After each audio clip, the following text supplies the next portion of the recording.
All right, we're recording, so got to start us out with the All right, let's timestamp. go. Hey, welcome back, everybody. My name's Gary, aka Hempy, and this is ByteSized Talks.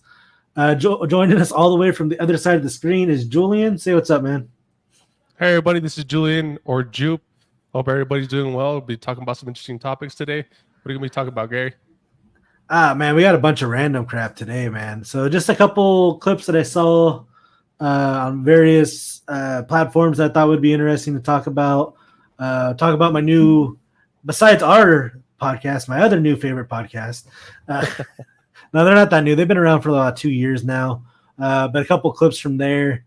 And then the big thing we're going to kind of break down is we're going to talk about Matt Rife. For those of you who don't know, he's a comedian. He does a lot of crowd work stuff. You might have, once you see his picture, you'll be like, oh yeah, I remember that guy from Wild and Out. If you're into that show, I was. So we'll get into that and just kind of go from there. Hold on. There we go. Got the disclaimer going. Had to dodge the camera. A second screen, man. Come on.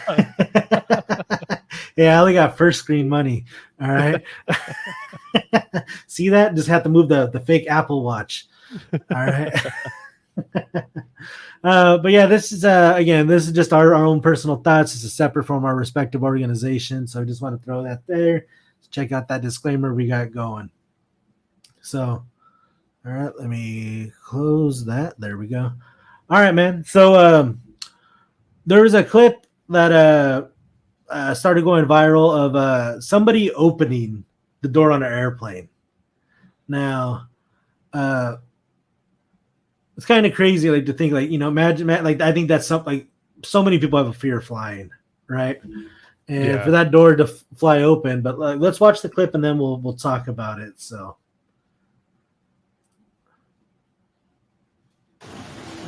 A passenger just opened the airplane door mid-flight. Holy shit. A feat said to be impossible. 194 passengers are on board, and they're getting battered by the intense wind. Imagine how they must be freaking out. Imagine the view they're getting, bro. Damn. Yeah. 600 feet off the ground. Minutes from landing in South Korea when it happened. Witnesses say the passenger was... All right, let's go ahead and pause it there. Door. So did you hear what they said? They're like, oh, imagine, somebody opening up the door mid-flight. And then he said like minutes from landing. So they weren't in mid-flight. Like, if they were up at altitude, that door cannot open. Pressure.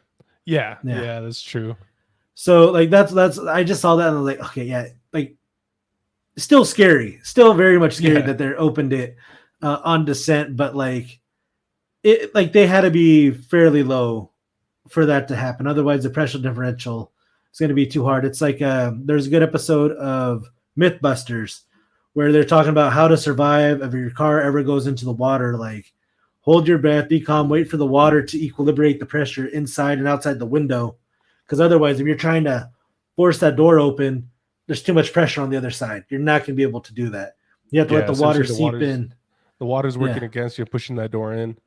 Yeah, so in order for that to do that, they had to be fairly low. So it's not like he did it up, because if it was above 10,000 feet, I think the mask would have come down. I think so. Yeah, I just saw that. I thought that was a pretty crazy thing. I wonder if that opens them up to any lawsuits. I know I'd be saying I got like mesothelioma now because that door popped open or something. I got to pay for my student loans. All right. Yeah, no, I think I heard it was in South Korea, right? That happened. Maybe, I don't know. Yeah, I think I heard South Korea, and a while back they were having a lot of problems with the commercial flights, and they were having a lot of essentially people were not kind of talking about potential problems, and so they brought in some people from the U.S. to kind of help them out through the process of how a subordinate could talk to the captain and say, you know what, you actually need to talk when there's ice on the wing or something. So yeah, I've heard South Korea had some problems with flights. I mean, I saw a video the other day of Spirit Airline putting like they said it was like or like airplane string duct tape, but like to put it on, they're like, no. There's somebody like voice over like, I don't, no. Like he would If never it's see called that. duct tape, come on. Well, it was like they said it was like aviation grade or something, but like Still duct tape. nah. I'm sure you've heard the joke of like a bunch of college students get on an airplane and um, what stewardess or the flight attendant on the thing is like, oh hey, just so all you guys know, today's airplane was actually designed by the students who are flying on it, and like everybody gets scared and they exit the plane except for one person. The one person staying there is their professor. Yeah. And like the steward is like, oh wow, like that's so much confidence you showed your students, showing that like you were willing to sit there, you know, and while everybody was too fearful to fly on this plane that your kids designed. Like that's amazing. He goes, they're my students. This ain't leaving the ground. Oh shit. Oh, he knows his students, I guess. Yeah. So on I guess on a lighter, I don't know, maybe slightly darker side, a giraffe was born. I believe it was in a zoo in Tennessee. They say without spots, and this is kind of one of those things like, is it does a zebra have black or white stripes? Like, so I don't know. You look at a giraffe, and it looks like to me the spots are the brown part. So I think it's one big spot. It's a giant spot covering the giraffe. Yeah, I mean, I don't know. I just thought this was kind of like interesting. So I'll share this little tidbit. A lot of animals like wildebeest or antelope or even like American deer, their babies they'll be fawn color, right? The fawn, like the very light brown. And the way this works in nature is that the predator vision can't distinguish between like the color of like grass or green and that fawn color. So a mama deer could tell their baby like, oh hey, just sit here, just hide out. So if you ever see a mama deer and she has a calf, that thing's probably lying down somewhere in the vicinity. But the way the color works is that predators won't see it, and some I forget what this thing's called, but it has like these two giant horns. It's known as a lion killer. The alpha male will get darker and darker and darker the older and like stronger he gets, and that's so he's the most perceived threat as far as what the lions can see. He's the one they'll be able to pick up first. Oh shit! So, so like wild. So it was an evolutionary advantage to have the strong male be the first thing the lion sees, so they don't think they could go after like that particular like sub part of the herd or whatever. Huh. So it's kind of interesting, that evolutionary advantage of like, okay, let's hide the babies, and then as they get stronger, let's make them more of a parent to make the babies less risky. Dude, so real quick, I went to the Arizona Zoo about a month ago, and they had this area where you could feed giraffes. Mm-hmm. And dude, I was sitting there just giving them food. I was like, this is the weirdest thing ever. This is such a giant animal. Like, holy shit. You just can't believe how big they are. Imagine trying to describe that to someone who's never seen a giraffe, or maybe have never even seen an animal from Africa. Yeah. Right? So I believe it was in like a medieval like book. They're like, it had the spots of a leopard, the head of a snake, the legs of a horse, and I forget, and I think they said the head of a horse or something, but like, yeah, neck of a snake, spots of a leopard, like, so like somebody told you like, oh, that's a crazy animal, but like that's just a giraffe, right? And that's how Mythical Monster was born. Yeah. So I don't know. I just thought that was interesting. I mean, there's just a picture there of an adult albino giraffe. But in watching this and reading about this clip, it got me to remember this old DirecTV commercial, which had to do with this guy saying he likes to only the highest of brands. So start it over from the beginning. This just cracks me up. At the end. It's all about the ending. I has it. I like the best. This one. But I also like savings the money. So when DirecTV tell me 5 months free for most premium televisions package, I jump in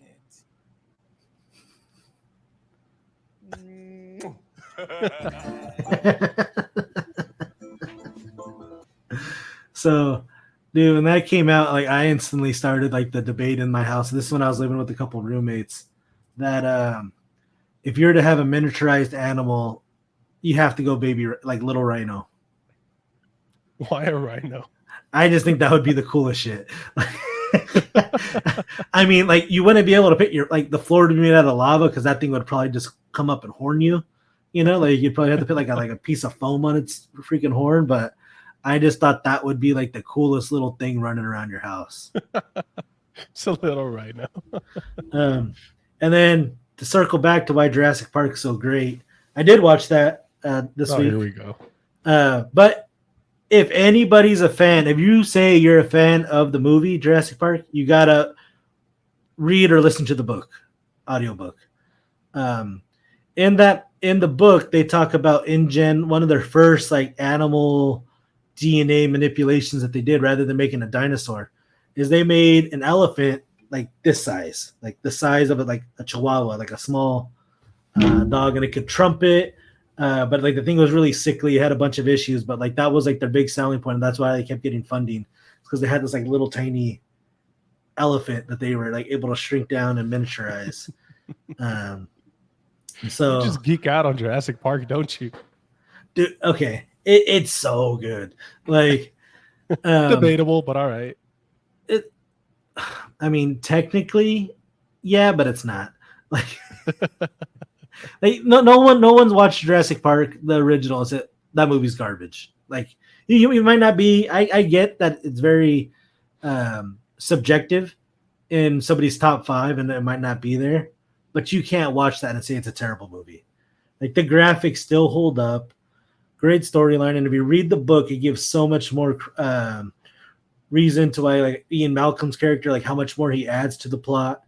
But I'm not going to give you a chance to hate on Jurassic Park. I'm going to get straight into our next topic. Well, so really quick, I actually went to go watch Blue Beetle on Sunday. It was actually pretty good. Right? I think I give it a 7.5 out of 10. I think you're right. That's right in line where I was at. Don't you think Marvel would have tuned it up a little bit? Yeah, I could see that. But overall, I mean, the story was good. The message was good too, and again, the music was iconic.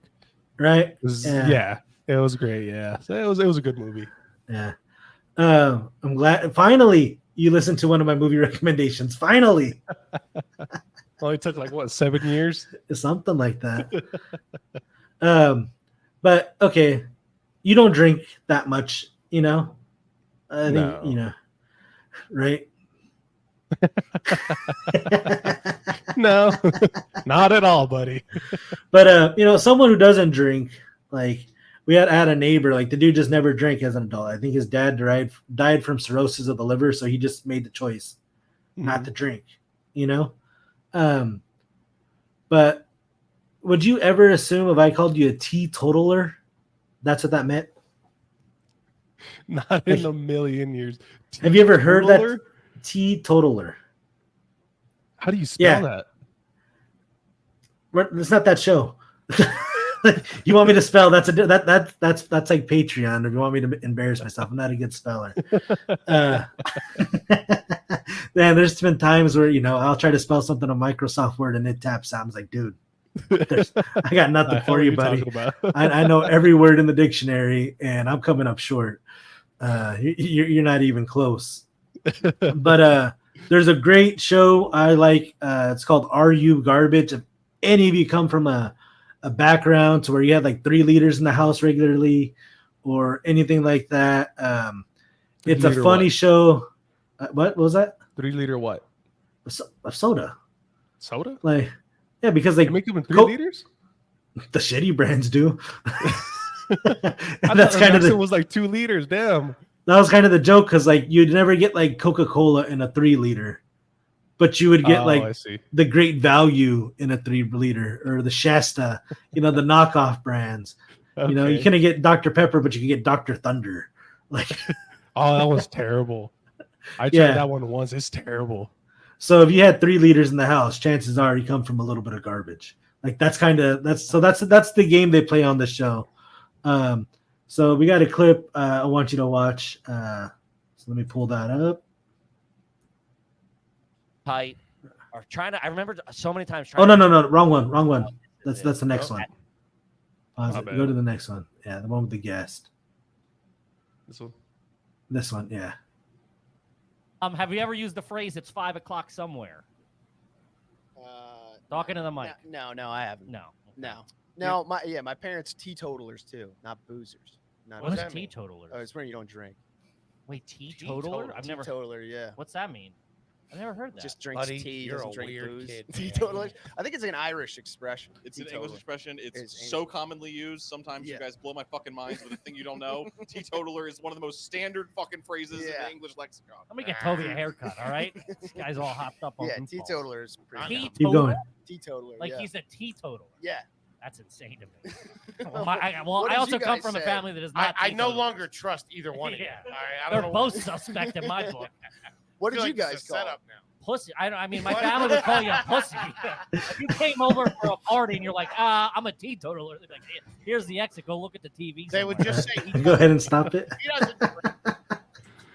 doesn't. Dude, I about died laughing. He was like, "Oh yeah, like what you call like, oh dude, yeah, if you didn't drink, like you're a pussy. Like that's what we would have called you in my family." Oh god. But yeah, I mean, some people are very adamant, like, oh, you don't drink. What the fuck are you? Like, everybody drinks. Yeah, like there's something wrong. I mean, dude, growing up, if there's any family party, if there was 5 ice chests, there was only 1 for soda. Like the other 4 were like stocked with beer and properly stocked, where like it wasn't like overlayered to where like the soda one had like a bunch of soda and like half a bag of ice sprinkled over the top of it. So like they would get like kind of warm, but like the beer had to stay totally submerged, ice cold. And then they find any excuse, or for my family, they find any excuse like, oh, it's the 3-year-old's birthday. Let's go drink and have a party. Oh, they're having like somebody's graduating from kindergarten. Oh, let's go drink and have a party. They just find any excuse. Dude, I mean, Mexican culture, right? Like, I remember my buddy Chad was like, he was weirded out because, like, I forget whose baby shower, like, my dad was allowing them to use his house for. Yeah. And my dad told my buddy Chad, like, Chad, are you going to swing by for the baby shower? Hey, why the hell would I come to a baby shower? Like, we're in high school. He's like I'm a guy. Like, Dad's, oh, it's going to be fun. We'll be playing pool. And my buddy Chad shows up like, who the fuck has a keg at a baby shower? Yeah, exactly. You just find any excuse. But Are You Garbage? I think it's when you're not watching this show. All right, you guys should go over there and give those guys a listen. Like, so the second, this next video, I'm gonna have you rewind it back, start it over from that same point that I had it pulled up at for you, Julian. All right, Ruby's messed up. So after that organic cut. Yeah. All right. So again, these two guys, the way they riffed with each other, cracks me up. And this is like I think the jokes they make on this are like kind of understated, but it kills me. So let's go watch the clip. Yep. Yeah. It is? 2 inches greater. 32 pants, 34 belt. Yeah. I one time went to a wedding and I hadn't worn the suit. It was an old suit. I hadn't worn it in like maybe like a year or two. Mm-hmm. And I put weight on and didn't try it on or nothing like that. And it's hot. I have the shirt tucked in and I'm trying to close the pants and I just can't. I literally feel like I'm like starting to feel like I'm having a heart attack. And I can't get them fucking closed. Yeah. So I had to keep that open, zip the zipper up and tighten the belt. And then tuck the shirt and let the shirt hang out over it. I've done that. That is, man, talk about leaving the house with fucking anxiety. No Your little fucking confidence. stinger flopping out when you're doing the electric slide or something. That poor zipper, dude, like Spider-Man in front of the train. He's doing the job of 3 things. He's doing the belt. He's got the button. Man. All keeping your fat ass intact. I know that. Also the panic, I hate suits. dude. I was getting ready to go to like something that I'm not capable of going to. I'd go buy fucking pants at TJ Maxx for $14.99. I'd eyeball them; they'd be huge, or whatever, or too tight, or I remember so many times trying to put pants on and being like, "Oh, this isn't that thing." You're like, "You're not getting there." And I'd be like, "All right," I would take them off and see what else I had. I'd look through my brother, my dad, something like trying to find a solution. Suit just became a with a pair of shorts. And it's summer. I'd go back to that pair of pants, being like, "Let me try again." And dude, it ain't fucking happening. I have PTSD that's why I hate shopping for clothes now. Hate it. I hate was shopping a fat for kid pants. sweating in a fitting room with it not buttoning. You look like shit. My wife's like, "Why don't you like shopping?" I'm like, "Because it just reminds me that I'm a fat piece of shit. I've been a fat piece of shit my whole life." Fucking traumatized. That's why. I'm fucking in the husky section, and that don't even fit. Yeah. My mom's going, "How fat are you?" In a hot Sears on a Thursday night. You know how embarrassing it is. The 34s don't fit. And you're like, "What the fuck, lady? Keep your voice down. I'm trying to get laid out." Patty always brought an audience in too. Oh, yeah. She had like 2-3 customer service reps there too. She fucking jam you up. Ugh, God damn. I'll hem them. I remember I got a pair of Lee pipes. I wanted Jenko. She wouldn't give me Jenkos. I got a pair of Lee pipes, and then she hemmed them. Man, you could barely see the stitch, dude. You know what I'm talking about? Dressed up like a doll. Chucky's pants, dude. It was the hemline was so faint you needed it's chunky. you needed a fucking microscope to see. You had to get real up on it to see it. I remember being so. She goes, "What? I had them hemmed for you." Man, it was like a pair of floods, dude. They were hanging. They didn't even touch my shoes. But they were real wide, It looked like I was wearing a dress. All right, we could pause it there. Dude, when he said they look like doll pants, like you just picture every doll ever. Like just the way the pants sit at the bottom. Just like there's no hem at the oh dude, that's such a freaking great joke. That was pretty funny. And see, and those two guys are two guys that are representative of comedians. I think as a whole, you think of a comic, you think of someone who kind of looks like those guys. Yeah. Which brings us to our next guy. So Matt Rife, you guys probably have heard of him. He huge on Insta, huge on TikTok, going on a world tour, sold out. And there's a lot of hate, jealousy, whatever you want to call it, of comedians who maybe been in the game 20, 30 years who've never gone on a world tour. And here's this guy who seemingly like he popped up overnight because he didn't do a big headliner tour like maybe they've been doing for the last 10 years, hoping to get that big break. And in the last couple of weeks, he just kind of popped on social media, so we'll pull up a couple pictures of him. But yeah, you see him on the left looking like he's gonna be in the next Marvel movie or something. But this dude, like this picture, there's the one where it shows how his teeth, he got his teeth all fixed up and everything. But the dude's been putting in work on himself. This is back when he was on Wild and Out. This is probably 2015. He's 27, 28 years old. He's been doing comedy since he's 15 years old. So he has about 12 years in comedy, which is a good long while. But, you see him here, he doesn't look like the guy on the left-hand side, Yeah. And, it's he's very much that's the old school, new school. And I don't know how clearly they can see in the picture here. Maybe I'll make it full screen. But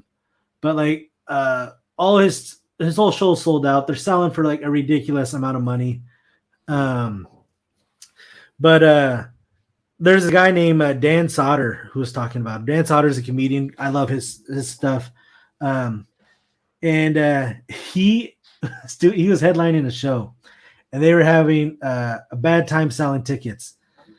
Yes, what the place hosting them did. So I What have no what clue. promotion they ran? The Matt Rife one? What they did is for Dan Sauter's comedy thing, they said if you buy a ticket to Dan Sauter's comedy show, you'll be entered in a raffle to see Matt Rife. Shit. Not even getting like a 2-for-1. Like you'll be entered, you'll get a lotto ticket to maybe see Matt Rife. Oh, that's so fucked up. And and Sauter talks about him, and he totally respects Rife and what he's doing. But Sauter's like, he's like, somebody read a clip to me where Rife was like, my audience is 18 to 25-year-old women who want to shout out and try to be on TikTok. And I think that kind of sucks. Like that was what Rife said about his audience. And like Sauter's like, that's true. But he's like, but all these guys who are mad at Rife and like because of his success and and kind of jealous of him, it's Sauter's like, but you wouldn't want his fans at your show. It's very much like a popular metal band being mad at the popularity. Like if Metallica got mad at the Backstreet Boys, like they wouldn't want the crowd going to the Backstreet Boy concert at the Metallica concert. That's not their demographic. And I've seen his skits, and it's basically mostly crowd work. But I think part of that too is just there's all these women just screaming at him, doing all kinds of things. And I mean that's what he's good at. He's doing crowd work, and it's kind of rough. It's definitely a different audience than what normally goes to comedy shows. Yeah, and like that guy, like it makes him eat. If he was ugly, right? Like if he was an ugly dude and out of shape, they'd be like, "Oh yeah, dude, good for him. He's freaking making it. He's killing it." But like, when he looks the way he looks, like it's so easy to want to shit on him, right? Like,